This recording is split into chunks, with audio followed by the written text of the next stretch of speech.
Hello, everyone, and welcome to Integrated Rhythm, two swing dancing besties. That's Chisomo Selemani and myself, Bobby White, navigating the world of race and the black experience in the world of jazz dance and other Afro-centric social dancing.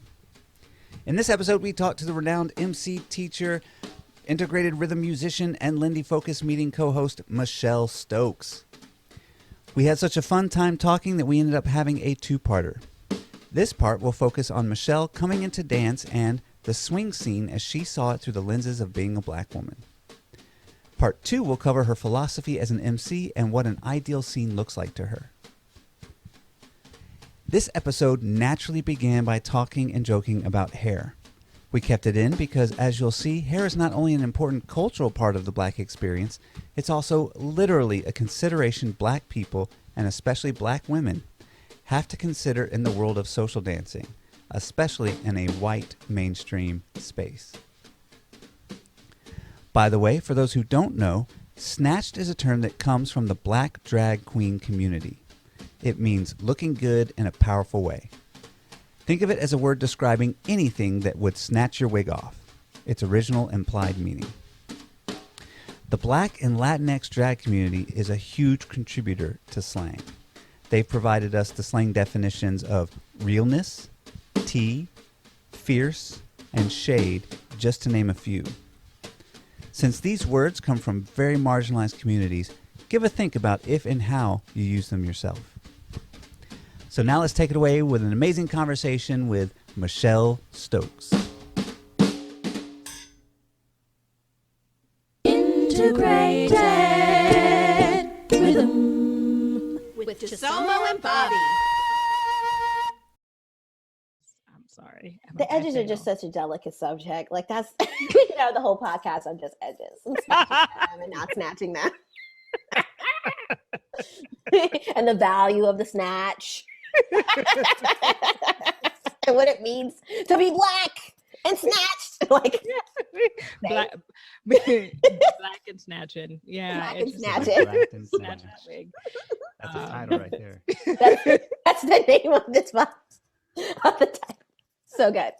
Accurate. To be black and to be snatched. Black and be snatched. But it's true. Like there's so much, like people determine so much about you from the way that you talk and the way that you look. Yep. And so like I'm often like a white sounding black girl. So people, if my hair is not right, then they're like, it's like a double whammy. Oh, man, off the jump. It's just a double whammy. Compensate. You have to compensate. Like, so like, also too, a thing is though, okay, there, you can catch different guys romantically based off of what your hair is. So if you're like a natural gal, you're gonna catch different guys versus if you did a perm and press or whatever. Right. It's like kind of the same. It's like if your voice is this, then you should kind of match it with this. But when you don't, it's a lot of craziness. It is. It's but what true. If you mix it up it's all true. the Like, time? and so that's why I've kind of decided for me right now, the best combination is the locks with the voice, right? Because it's like you see the locks and you're like, oh, she's down. You hear the voice, and black. Like, you're like, I don't know. maybe not, but she's still wearing those locks. Yeah. No, I get it. And Bobby, too, like your question, like, what if you switch it up a lot? It's like, then you get different people. It's weird. It is weird. Like, depending on what kind of guy, and this is my perspective, but this is what I'm seeing. Depending on what kind of guy you want to get or attract is the kind of hairstyle you like make your hair to be. So the more, I know it sounds silly and maybe I could be wrong. People, call in. Tell us if it's wrong. But if you have like a silky hair, like a silky perm and press kind of, or like extensions put in or weave braided or like lace front wigs or whatever, you might attract somebody like professional. I'm doing air quotations. Professional, because that's the hairstyle deemed like I feel like a certain level of like prominence or maybe money or something, right? But if you have a natural hairstyle, those same guys might not be into it. So you'll get another kind of guy who's like, oh yeah, I want a sister. Yeah, I want with some nappy hair. Like I need her to. I don't want to sell out. I don't want no sell out. I want the natural. I want some natural. Yeah, I want to see that. I want to see those 4C curls. Like I want to see the curls. I want her to honor those curls. Okay. Yeah. All right. So, but it's true. It's true though. Like there's different perceptions of like I remember a couple years ago I had like a sew-in and like long, like super, probably like actually as long or longer than my dreads right now, not my locks right now. And it was like straight and long. And I was just like, I'm not gonna lie, felt like a princess, but just like the hair waving, you know, just like waving hair. Yes. But it is like, it's like people look at you different. They look at you different with that. Yeah. But then when I remember, one of my favorite moments, it was talking to a guy that I was kind of interested in at the time. I had natural hair and it was my hair and it was in a twisted style and kind of short.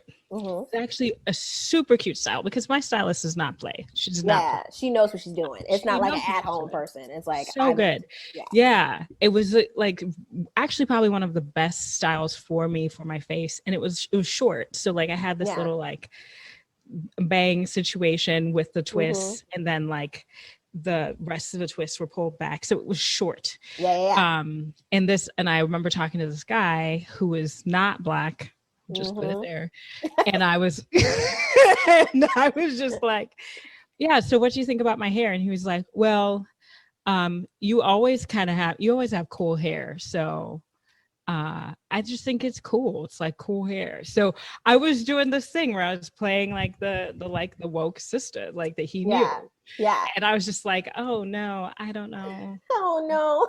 I don't know how I feel about that. Yo. Okay, so I got two hair stories, but I'll tell you only one because I know we're supposed to be doing a little recording.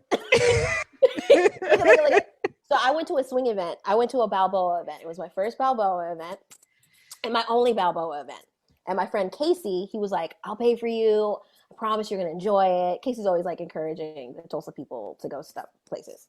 So I'll pay for you, like, and we'll do the beginner Balboa class. And I was like, okay. But I had gone to Laurel's sister's wedding and I decided to get my hair done. And I ended up getting like a weave, right? So I had a long weave that had like this S curl and stuff to it. And then I was like, oh, I just got it. I paid all this money. Like, I don't want to take it out before the event. Because, like, I have to wear my hair natural because I sweat too much. So I can't wear any other style but a natural style. Yeah. Which is another complication to the swing dance with hair. Yes. I went and I had my hair was, like, all long. It was, like, how all the, like, gals be wearing it. And I felt real cute, right? And so, of course, I'm like... And people are like, oh, that's Michelle. Like, because I had this hair, right? And I felt like I was not treated more attractively, but I felt like people's visual of me being actually attractive was set off by this hair. Now, I remember I had a full meltdown, though, because I danced the first night and I was having fun, Balboa, yeah. Real good time. The second night, though, I had like the second Saturday night, we had done the classes all day and I had wrapped my hair. But you know, when you wrap it, you be sweating right at the root. Right. Yeah. So like, and you know how quick things are. You go to class, you go to food and you come back for the dance. And that's how quick the turnover was. It was so fast. I had no time to do my hair at the house. And I completely had like a meltdown in the car because I was like, they're going to know it's fake. They're going to know. And like I remember like taking the like thing off in like the bathroom and like the hair was like like scrunched up at the top because it had curled. It's like and then everything else was silky and I was like so like it reminded me of being like a kid again, like how embarrassing it was for your hair to be in its natural state, like when you did things like PE and stuff. And I was just like, oh no, they're gonna know. They're gonna know it's not mine, that I didn't grow it. Like secrets out. No, Secrets out. that's so true. So I live in Cleveland. Valerie Selstrom's one of my, she's like my swing mom, etc. She is all Balboa Weekend, right? And one of the ABWs, I think it was ABW 2014, I was like just trying to pop in and pop out. Yeah. And I had gotten my hair done that day, that Friday. Yeah, gotten it done, not associated with ABW, because I now have learned my lesson about dance events, right? But back then, I hadn't learned my lesson about dance events and like the hair care, whatever situation. Yes, correct. Right. So I had my natural hair and it had been flat ironed and like styled. Silky. Yes. So it was flowing. I could like whatever with turn your head and move a little bit. And I was like, oh, it's Balboa. It's not as like it's not as movie as Lindy Hop. I don't have to run around the same way. I'll be fine. It's fine. It's fine. I learned my lesson. Because the atmosphere is wet. You forget, like it starts out ballroom. Yeah. It's hot. It's humid. It's sweaty in there. Like I didn't even have to really move for it to like start changing form. And so then, but I still like an idiot danced. So I danced, and then it just like it went from, at first it was flowing, and then it got like a little stiff, and then it just like started to like. That's how it does. Oh my gosh, this is hilarious. Okay, first of all, y'all got to use some of this so people know. Let me know. To have access to the dance. That's why. Okay, look at. Okay, so maybe this isn't part of the questions, but that's why. Okay, so okay. I'm sorry. It's just funny. Okay. So like, that's one of the access factors that people don't think about with like Black women in their hair. Like before I came into the swing dancing community, I always had a press and curl. Like never a perm, but like a press and curl. So my hair was always like wash, dry, press and curl. And so I remember going to the swing events and I was like, oh no, this isn't going to work. I sweat too much. I can't do this press and curl, which then puts you in a position of like, well, I can't do these victory rolls like these girls. I can't do these like certain styles that like people deem valuable when you're like dressing vintage and being cute. Like the cuter you are, the more you'll get to ask to dance. Right. But if you can't get these victory rolls going, because you're going to sweat them out, so like what are you going to be able to do? So you're already now kind of separated out of like looking like the look, because you can't even access it. You can't get it because you're probably going to sweat it out. Right. So now you got to come up with some other like alternatives, and those other alternatives aren't necessarily like popular. So then you're already, it's crazy. It's wild. You're already like separated, but it's like, oh, okay, fine. It is what it is. It's going to be that way anyway. Cause you're like, what? One Black out of like 100 whites, like in the room. Like, you know what I mean? So it's like, it's whatever. Chalk it up to how it is. Yeah, no, it's true though. It is. I mean, when we talk about accessibility, you're right. Like entrance into the dance and then access to improvement. And like, we don't realize like how much appearance plays into access. Like when you think about that, like the literal clothes that people are wearing, how they style their hair, what makeup they choose to wear. And then like, if we're also, I mean, like how they identify, right? Like it's, so the more if you're cute or not, like if you're not cute, right, like in the face or in the body or whatever, right, like, then you're not getting asked to dance that night, like, right? Because apparently, secretly, guys go to these things to find gals, and if you're not like the gal kind of look, you out. Yeah, if you're not like what they want, it's true. It's people kind of do this like, I'm going to dance with a potential romantic partner, which is also kind of mind-boggling. Like I kind of get it, because in society, people seem to think that when you go to like a ballroom type event, you're finding people, finding like a perfect match or something. I don't know. There's like just all kinds of weird nonsense with that, but that is true. But like with social, what we know historically with social dancing, that's not it's not necessarily the case. Also, just so you know, you probably already know this. You got the notification. We've been recording, so Yes. yeah, all this stuff will be included. I do want to adjust a light thing because I'm gonna do that. But Bobby, we just kind of That's what this is here for. Tuning in. We are friends, and so we just started having a friend conversation. Yes, exactly. Michelle and I are like, I have to say, I feel like I've known you a really long time, but I know we haven't known each other that long, but we became pandemic pals. Like we became like really close in the pandemic. And this is correct. Yes.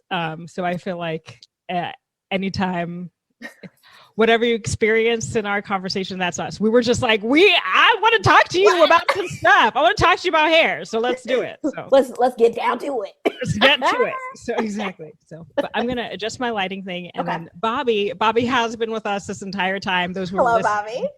Bobby is glowing. Bobby is glowing. Hair's looking right.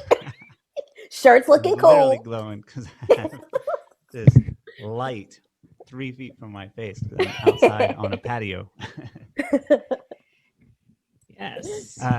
Well, it made me think about. So, I started dancing when I was 18, and first the first love was doing the physics and the fun and the and the music and all that kind of stuff.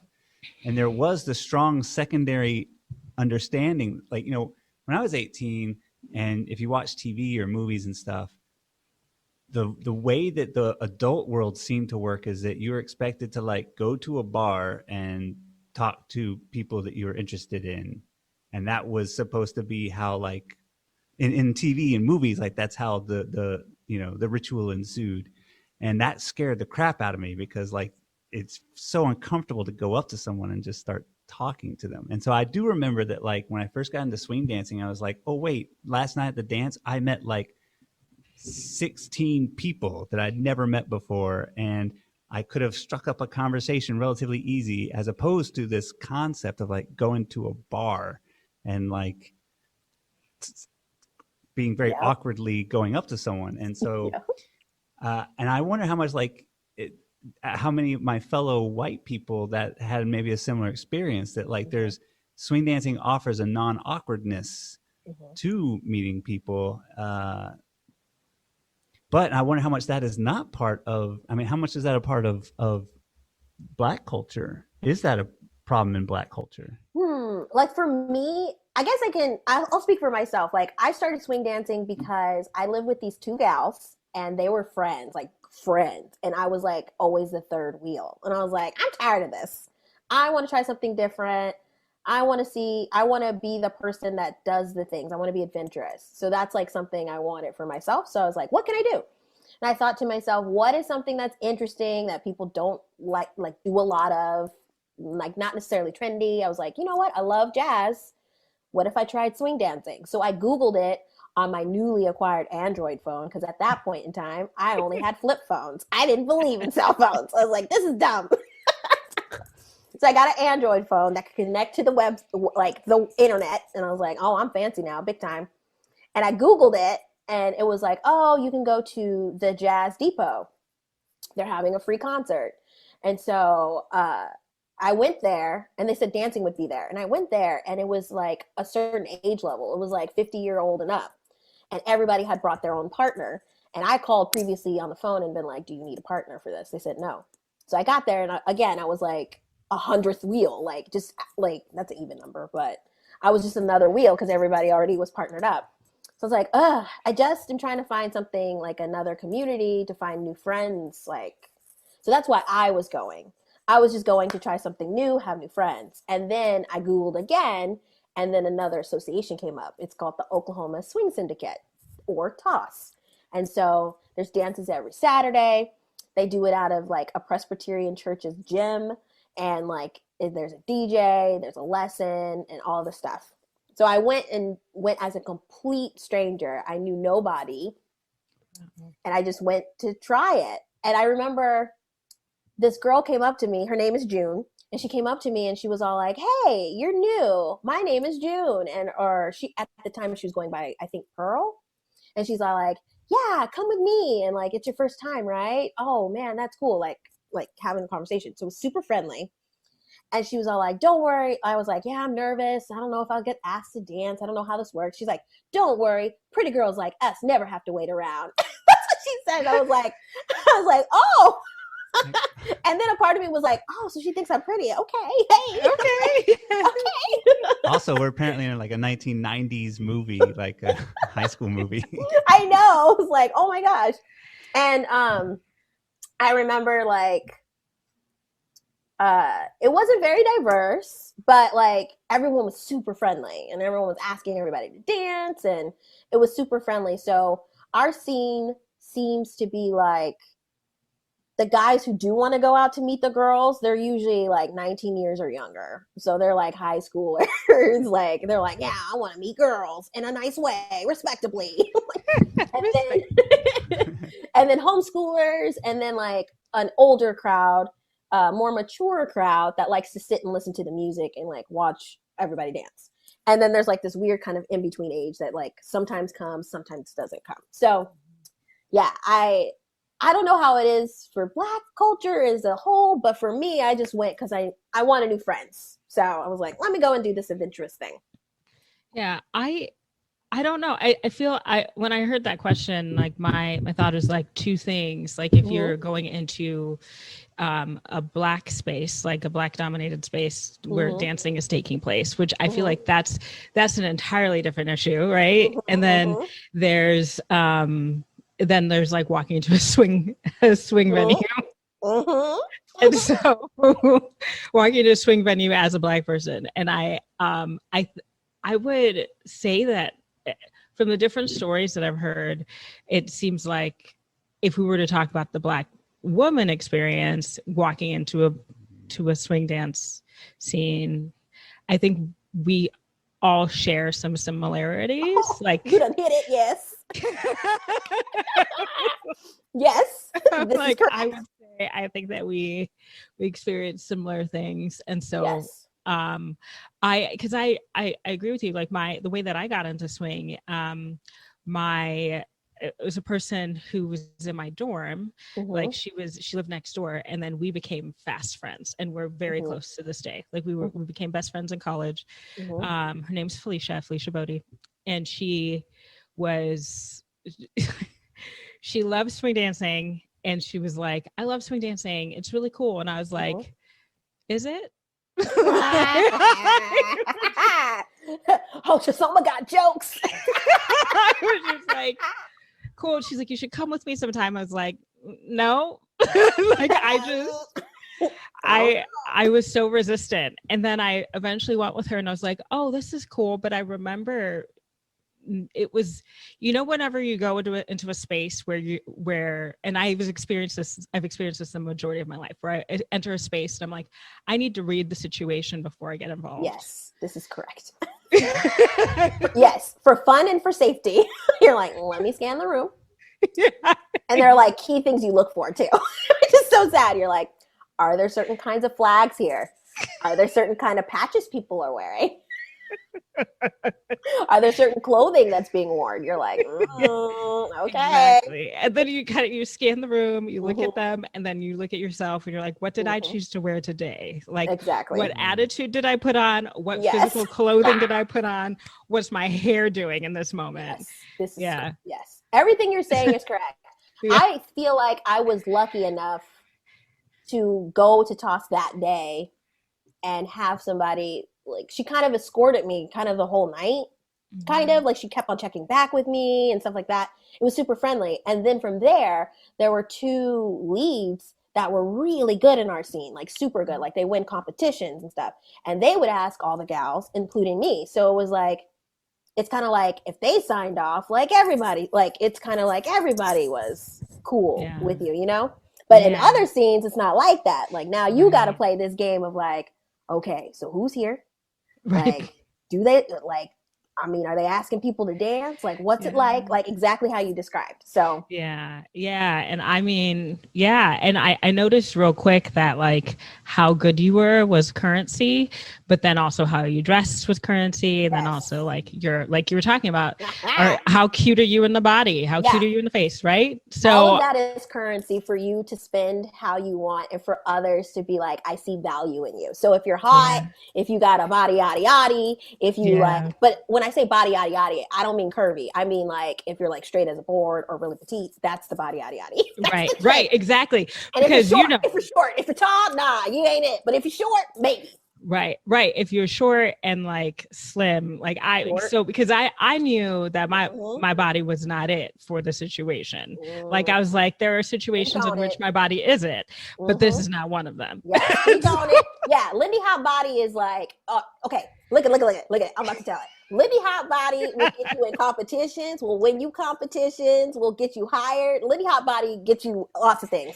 And if you're a short, petite gal who's cute in the face and slim in the waist, then you are popular.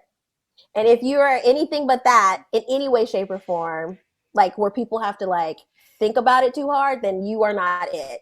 And it will keep you out of competition. It will keep you out of certain classes you want to take. And it just does. It's like a bias. It's true. But it's just funny. It's like all the sought after usually all the sought after gals are like short, petite gals. Sometimes you get a leggy, tall gal, but I feel like that's rare too. Like they're not sometimes they want legs, but like a tall gal, nah, you need to be a short, petite. Yeah. Anything outside of that, boo. It's true. And there's a little extra struggling. There's a little struggle bus that happens along with that. And so, I mean, and just like all of the outliers associated with the most commonly trending things, like there are exceptions. There are exceptions to these rules. It's just that there's a particular type of resilience that those individuals tend to have. And so I would say if you go to a swing dance event and you look around, you're probably not going to see a whole lot of Black women. And so right. And so keep laughing, but yeah. Oh no, but I think the reason why you don't see that is because it's not that they don't come. I think that they do come, but they may not stay. And so because they suss out what we're talking about. Guess what? You can take classes with none other than Laurel Ryan. Laurel Ryan is doing a solo jazz class, and that is Wednesday nights until March 10th. So she's doing them every Wednesday night, 8 p.m. Mountain Time, 10 p.m. Eastern Time, until March 10th. And that is over at cmdance.org. Who is Laurel Ryan? Well, she's not only part of our Integrated Rhythm family, who does the music compositions and has been on several of our episodes, she is also an amazing instructor. And the classes are all about welcoming everyone into the dance. They're all about improvisation. They're all about building your musicality. They're all about basically just getting into the spirit of solo jazz. So you should go check it out. Once again, cmdance.org. Every Wednesday night until March 10th. Do yourself a huge favor. Hop on in. You're going to love it.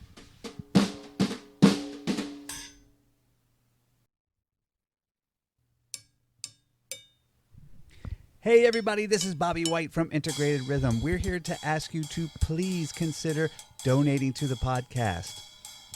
You can do so by going to patreon.com/integratedrhythm. You can do so by Venmoing at Bobby Swungover. And make sure to put a little IR in the note so we make sure it goes to the right people. You can also do so by PayPaling at Bobby White 3. And once again, putting a little IR in the window there. Doing so will help us keep this podcast going, and we love doing it, and we hope you love it too. If you can't afford to donate at this time because times are rough, we totally understand. We don't want you to put yourselves out. We want you to keep enjoying the podcast for free. However, if you have a little bit of pocket change in your pocket, we would greatly, greatly, greatly appreciate it. Thanks and have a great day. We're back. Bobby, you look sorry, like you wanted to say something a little bit ago. Yeah, the thing you mentioned about the body remind me of this really important thing that happened to me. I was working with a partner, and I'm such a clip geek, and I'm such a geek about like original Whitey's Lindy Hoppers. And Mm-hmm. I was working with this partner and showing this clip, and I was like, "Oh man, like we got to try. You got to watch this. We got to watch this." And Mm-hmm. and and my partner was like, "Actually, I don't want to see them dance right now. I don't want to see another, skinny, tiny follower that can fly through the air right now, because that's not me." Mm-hmm. And I all of a sudden realized how many times I was like, "You gotta watch this awesome thing," and all I was doing was just reinforcing this Mm-hmm. thing that she was making me really uncomfortable, because I was Mm-hmm. unknowingly like putting it on such a pedestal just by like throwing it in front of her face, being like, "This is Mm-hmm. so awesome," right? And Mm-hmm.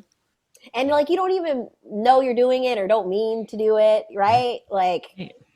I feel like each of us check some boxes in this like group.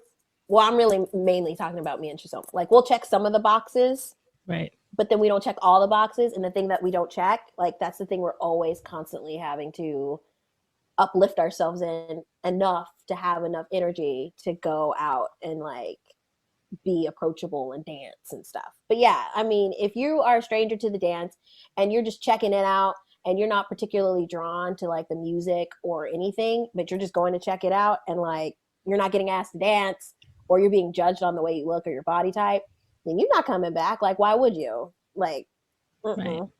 Right. Again, like I said, I was lucky enough to have someone escort me the first night. And also like we had two like leads who had been nationally known, internationally known, and they took an interest like in training and practicing and stuff. So like without those things, I don't know if I would have stuck around either. So Yeah. Yeah. And so I think it's really important to examine that, right? Like there could be, I know whenever I've talked to people who love our community so much, mm-hmm. and whenever like they're challenged on some things, there's like a twinge, there's a lot of pain, they're like, no, but our community is amazing. And it's not saying that the community is not great, right. but like we have to stare some of these things in the face. And It's true. And so we were Bobby and I have an interview with Crystal Johnson, and and in that interview she talks about how like things haven't changed that much when it comes to race and our current world. And I think that that's a really important thing for us to reflect on. Yeah. And so if things have not changed that much in the last 60, 70 years, then what do we need to do to make actual change and not just appeared change? And I think listening to these stories and like being okay with that twinge of pain when someone says like you can't persist in this scene, or like move accessibility, moving through the quote unquote hierarchy is impacted by these seemingly superficial things. I think it's really important to actually listen to that, It's right? true. Yeah. You're totally hitting the nail on the head. Like again, okay, I keep laughing at all this, but I'm like, sometimes it's painful. You gotta laugh, right? Okay, so also the way I got into like swing dancing and like my journey through like weaving and stuff is that I always, at the very beginning of my journey, always had someone telling me how I'm supposed to view swing dancing, how I'm supposed to view certain instructors, how I'm supposed to value some over others, how I'm supposed to like always listen, but like sometimes I was told not to listen to like the follows explaining how to follow because they're just talking too much and like it's all about the feel. So I had a heavily what's the word? Like a heavily guided way. Like Curated? as if someone's hands were on my shoulders, like guiding me. So like the first few years I was kind of told what classes to take, who to take them from, like how to act. Like you want to do this competition, not this competition. And at the same time, this is how me and Laurel met. So me and Laurel met kind of outside of swing dancing. And then she came too, and then we started doing things together. Like me, Laurel, and Casey, and Devontae. So we had like this group. And our group itself was pretty diverse. We had Chigusa used to come with us. So like we just had like a really good diverse group, and we would all go and have fun and stuff like that. But then some people like left the scene or whatever. So it ended up being just me and Laurel. And so we were doing everything together. We were practicing together and stuff like that. But like she wasn't getting the same attention that I was getting. So I was supposed to be the protege of this leader. And he didn't feel like she was worth the time. So I was getting all of the sunshine and she wasn't. So she started doing her own thing. But we often would get pitted against each other, like all the time. Like, oh, you two can't be in this competition together. It has to be one or the other, which kind of was true because there's this thing that a lot of Black women talk about is like, there can only be one. Like, there can only be one in a competition. There can only, like, one time it was me, Laurel, and Latasha in the competition, all in the same heat. And we all looked at each other and we were like, well, we're all not going to make it. All in the same heat? Isn't that horrible when that happens all in the same heat? Or when you do like the jam, like, you know, like a battle style jam and like it's the two people of color in the same jam and you're like, no. It's like, it was like, for some reason, it was crazy. Like, by the way, all the colors were in one heat. By the way, promoters, no one will care if you just shake that bag again. No one will care if you're just like, okay, let's just reshuffle.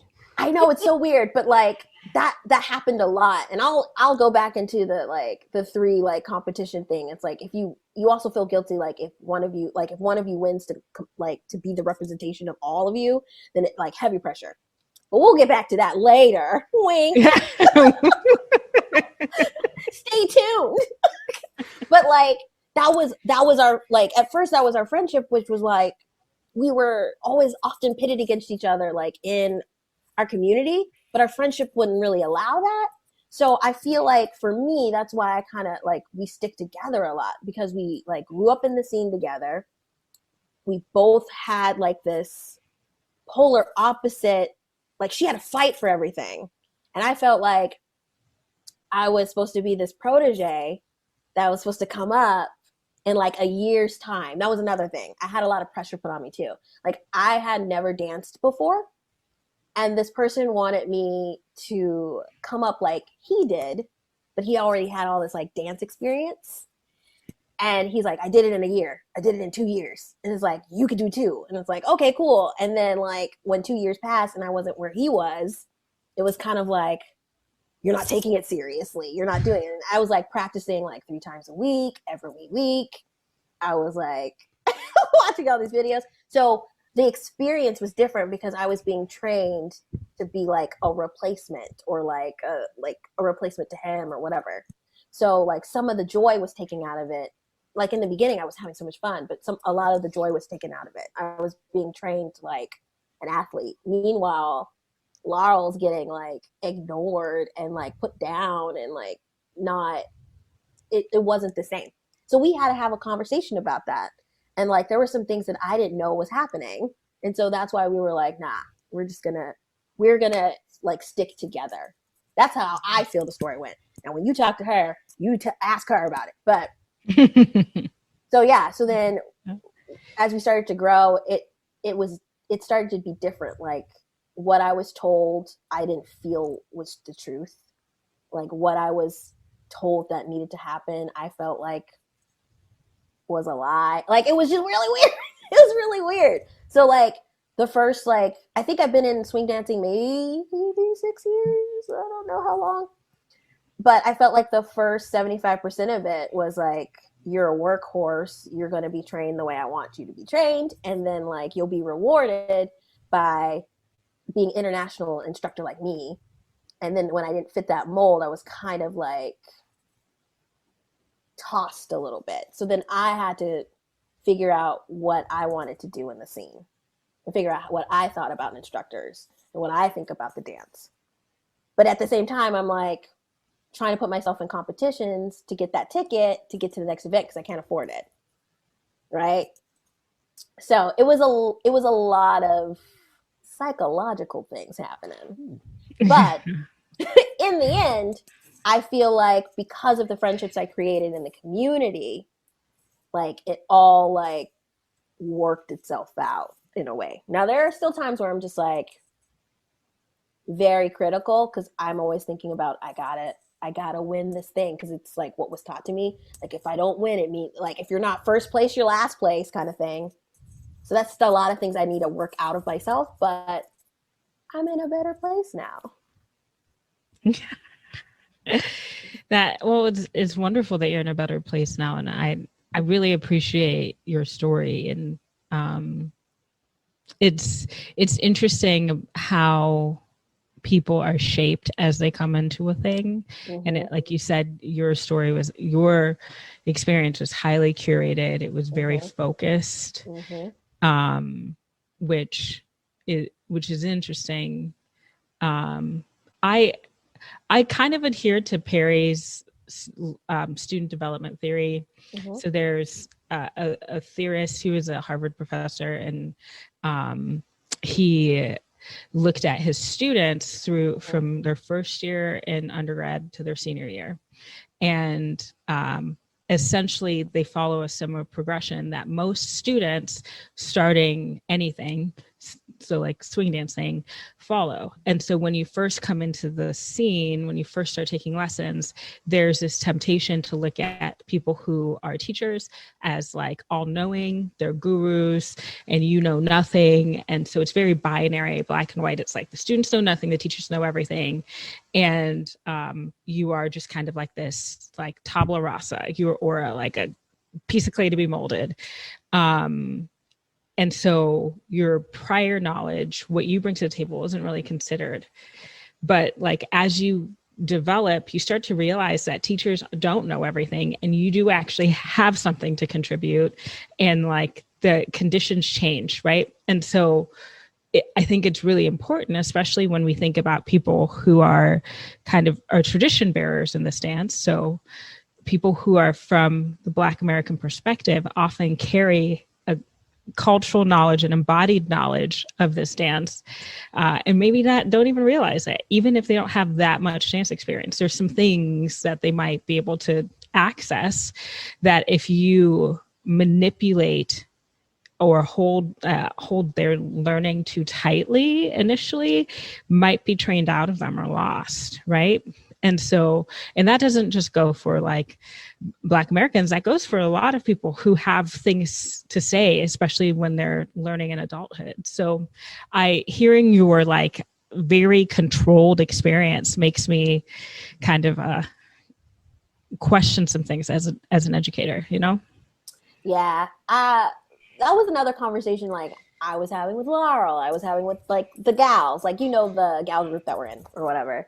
Yeah. Which is like, you're right. Like there are some things that you come into the dance with that are kind of inherent to you, that you love to do, that like maybe you grew up with, like you and your girlfriends, or like kid things. And you grow up and you're like, oh, this could be applied in this dance. Like this would be great.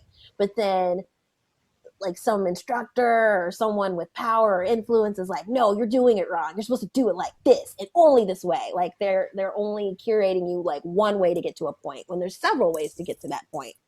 And so then it gets beaten out of you like really early on, like really like within the first couple of years, like you were doing all kinds of stuff and now you don't do any of it. And now that you are at a certain place in your dancing where people find you acceptable, like, oh yeah, they're good, or yeah, they're good enough, then that's when you can express yourself in these ways. And I think that's weird because if by this time you don't got like it already got like taken out, like it already got booed by everybody. Boo, you suck. Michelle, that is such a great summation of, I think, what is maybe one of the crucial problems in modern swing dance instruction is that they detach creativity from technique and then try to put them back together later. And then it's hard to do because you kind of like lost kind of a little bit of that part. Absolutely. And then on top of that, if you hear people in the judges room a secret. I'm going to tell you a secret. When you hear like certain teachers in the judges room, they'll be like, man, all those dancers were boring. It's like, you did this. Yeah. Yeah. You did this. Well, and it breeds a type of dependency on instructors, right? Yeah. So like as a teacher, that's often a question I'm asking is, how well am I preparing my students to exist without me? Like as I think about my student clinicians, I'm like, I want you to be able to meet a client, work with them, and be successful without me. That is the goal. So there are things I can do to breed dependence on me that will make you think that you're learning, but I want you to be independent at the end of the day. And the same thing goes in dancing. And so we have to be intentional about those beginner students. Because if we're breeding dependence and making copycats, then like when we all of a sudden say, be creative, show me something, like they're like, huh? Yeah. What you say? Yeah, exactly. Yeah. I mean, do you all feel, I'm interviewing you now. This is my show. No, I'm just kidding. Do you all feel like that happened to you in some way, shape, or fashion? Or is that like a me experience only? No, that absolutely 100% happened to me. And it happened to me in a weird way because I started off fresh and create. Like I started off, like when I look back at my mindset when I first started dancing, I love it. Like I was just like, I don't care. I'll just try it. And I'll just make stuff up because that's clearly like, and I feel that anyone who, if you just left someone in a room, with like hell's a poppin' and the spirit moves, they could get that from it. Like, if you just like, put a dance floor and an iPad with some music and a few clips, then I'm pretty sure that most people would get that idea out of it, that this is a creative, individualistic, expressive art form where you just get to like play and move and that kind of thing. Yeah. And especially once I got and saw that eye line of like, wait a second, I could do this for a living. I could teach this dance for a living. Then I started worrying about like, well, in order to do that, I need to make sure that I'm doing well in contests so that people will hire me. I need to make sure that I'm doing my technique right because my instructors are prioritizing technique in very specific ways. So they're prioritizing technique in very specific ways, not because there's a technique to creativity, there's a technique to playing, there's a technique to making sure to keep all of it and keep it going while you're growing as a dancer. There's a technique to keeping yourself in the mind space of like being in a party dance rather than like a structured ballroom dance. Like there's all these sorts of things that we as teachers can be getting across to our students to just help keep the original spirit alive in the dance that I wasn't getting at the time. And I also made it worse on myself just because of my personality type of like, well, I want to do this thing, so I want to do it right. And so I guess I'll start following these rules that I need to follow. And it wasn't until like it wasn't long until I realized like, why do I just not enjoy this as much as I used to? Like that's a warning sign. That's a red flag. And that kind of like started unraveling the process. Boom, baby. I wish we had an explosion. Like add an explosion sound here. Yes, Bobby, that was so good. It was so good. It was dynamite. Nice. We got jokes here. This is a comedy podcast. I'm here all week. No, but you're right. You're totally right. Chisomo, what about you? Well, I sorry, I insert awkward laughter here. And listening to these, I've been hearing my like little guffaw that comes out, and I'm like, people have to listen to that like all the time. Like people my entire life have had to listen to my little guffaw. It's just, oh my god. Anyway, so I would have to say overall, kind of yes. My entrance into the dance was I want to say non-traditional, but kind of traditional. Like I was in college, I had my friend, you know, like, and then she went on to like reinstate or get the swing club moving and grooving again. So she was the president of a swing club. So I was learning a lot from students in college, and we all know what college, like the college swing club experience. So so we're not necessarily talking about like the highest level of instruction. And then but then I left swing dancing and I went on to grad school. I left the country and went back to Zambia. When I came back to swing dancing years later, in 14, I started to do that traditional path where I was taking classes, and I was taking classes from an international instructor. And so then I started to try to I was like, I did things wrong the last time, so I'm going to try to do things right this time. And I actually didn't care last time. So I became very focused and studious. And so in that, I did kind of disconnect who I am as a mover and a dancer from who I was as a swing dancer. And so even now I feel like I've got these distinctly different dancing styles because like in that time that I left, I joined a dance troupe. And I was part of this dance fitness thing, and I was training with different people in Zambia. And I also had grown up dancing and at home. And so like there was a freedom in that movement. And even now, like those are the classes that I'm hired to teach the most.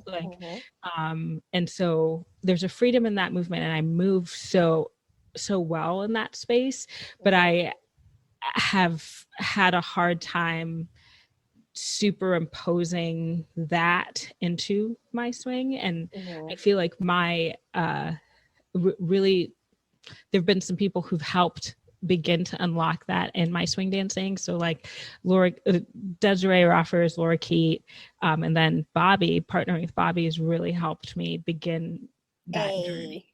Shout out. Bobby, I feel like you need to do that pose again. Nice. We need like a little sticker graphic, like bam. Yeah, bam. Yeah.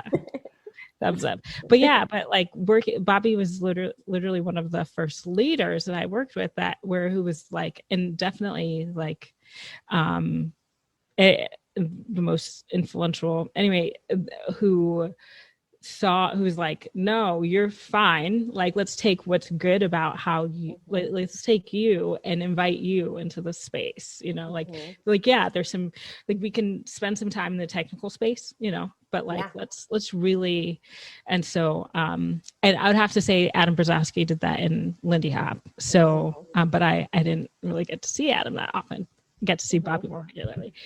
And so yeah, so I have come into a place now where I'm exploring that, but I've definitely gone through that journey, and I hit a lot of roadblocks in the competition space because of my difference in body type and the way that I move. And in my exploration of the things that I do well, we found like there's some mechanical things that have kept me from doing things traditionally because of the really cool things that I can do, right? So but it's part of how it goes, and something that something I would love for I would love for all followers in contests to know is how much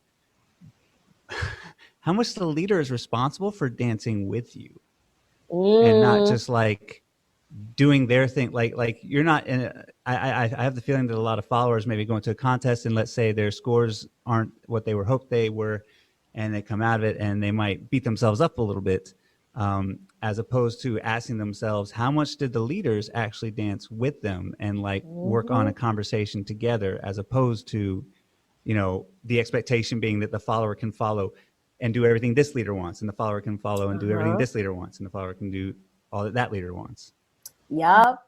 And like, I was like totally taught, again, I still have to deconstruct half of this stuff, but like a lot, because I was taught so many things, but I was taught that like if you're a good follow, like you can just be a cog, and like you can move from leader to leader, and you can basically do what they can do, but like following for just following. And if you're good at doing that, then that's when you can put in your swivels. So like for the first two and a half years, no swivels. So like there were certain like classes I couldn't get into because they're like, you're not swiveling. And it's like, well, I'm just told not to swivel. So like no swivels, no like rhythmic footwork, none of that. But yet that's what I wanted to do. That's naturally what I wanted to do. But yeah, so that's what I was taught. It's like, well, if you're a good follow, then you can follow. And then once you can do that, like then you can do all this creative stuff. Then you can do swivels because it's distracting to the lead. And I used to think that was true because this person was telling me that. And that's all I know is like all the info is from this person. Mm-hmm. So I started to think about that. Oh, go ahead. Sorry. It's also hilarious. Like that is really a modern concept. Like the original dancers, they were 180% themselves when they danced. And like a lot of them just would only dance with the leaders that they had a good conversation with and that kind of thing. It's really striking. It's wild. Like I started thinking about that and I was like, wait a minute. If that's the case, then some of these leads shouldn't be doing some of the stuff they doing. They shouldn't be doing these tuck turns because they can't do it. They shouldn't be doing no Texas Tommy, ow, ow, ow. Like, and a lot of leads in our scene, if they're not doing Lindy Hop, they're doing the step, rock step. That's basically what we teach for the beginner class is like this West Coast lesson.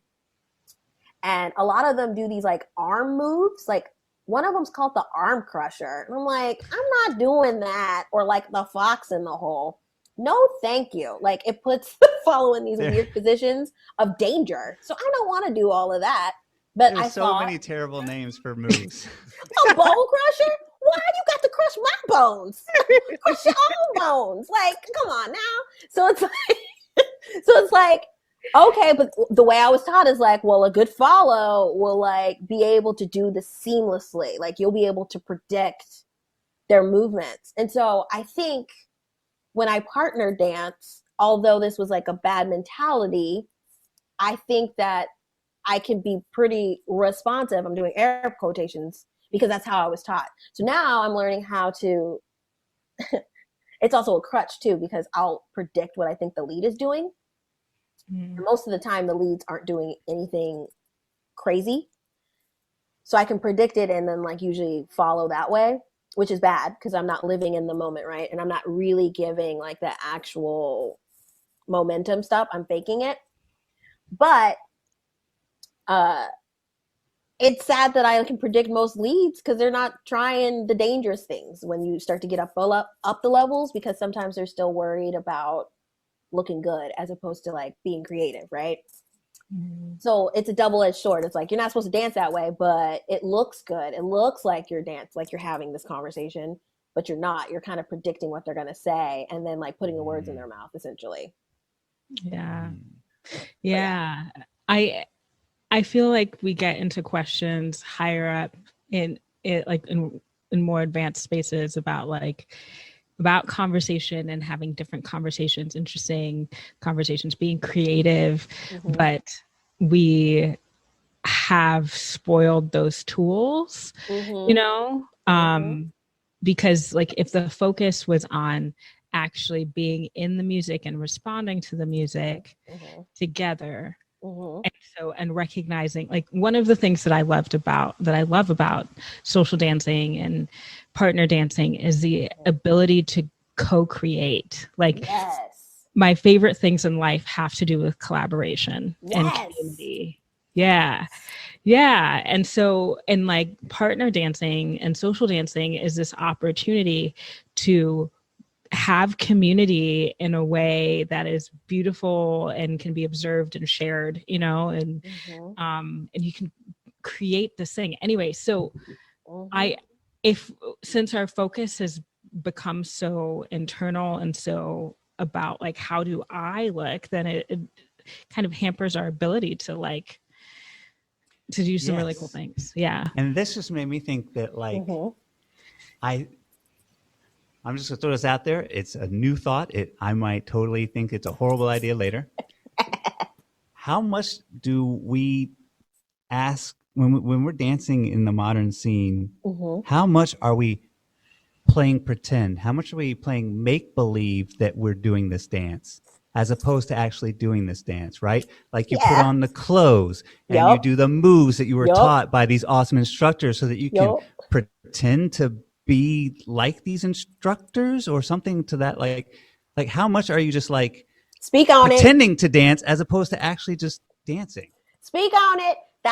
So that right there, you said a word. Okay. So Yes, there's a whole word, right? That's a whole word, because recently, like within the past couple of years of my dancing, that's something I've been trying to focus on. Like when I'm dancing with someone, the first couple of beats or whatever in the music, I'm listening to what this person finds important, right? So if they're pulsing and they're like doing like really simplistic well moves, like they're really focused on technique, then I'm like, okay, so I know what kind of lead this is. This is what they're focused on. So if this is the kind of lead they are, then there's some kind of things that I can do within it. And then I'll try to like have this conversation. So I'll insert something. I'll be like, yo, like if this is yo, you like this? And if they don't respond to it, then it's like, oh, okay. So they're going to be the kind of lead that doesn't have a conversation, that they're going to do whatever they're going to do regardless. And you're just like the prop for them. So if that's if that's the partnership of this one dancer, then that's when I'm like, okay, well, if they're doing that, then I'm just going to do footwork. I'm going to try different syncopations. I'm going to try different like highs and lows. Like I'm going to make the conversation work. If you're with a lead that's like a yes-ander, where you do something and then they do something off of your thing and then you do, like that's the kind of collaboration that I'm looking for, like what Chisomo said. And I think you're right, Bobby, in the fact that when you're teaching technique absent from creativity, absent from people taking ownership of the dance as they are, who they are, then you are playing pretend. You are taking how a particular instructor does their Susie Q's and you're putting it on yourself and being like, this is how a Susie Q is supposed to be. But it's like, no, that's how they do it in their body, how it feels good to them. And you're doing what they're doing. So you're a mini instructor just like them, but you haven't figured out what works for you. And therefore we are making carbon copies of people, absent of creativity, absent of uniqueness. It seems like. Now this isn't everybody, but that's what it seems like the modern dance scene is doing. So you hit the nail on the head with like, we're putting on the vintage clothes, we're playing the records, we're watching the videos, but we're removing historical context and we're removing creativity and we're swing dancing. Not so much. Yeah. What is it? Mic drop or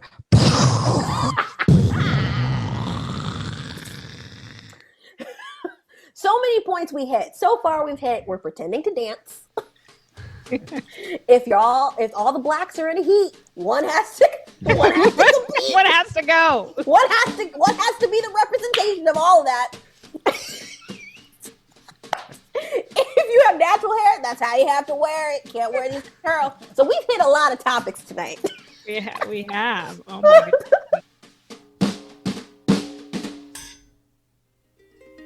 Integrated rhythm with Chisomo and Bobby.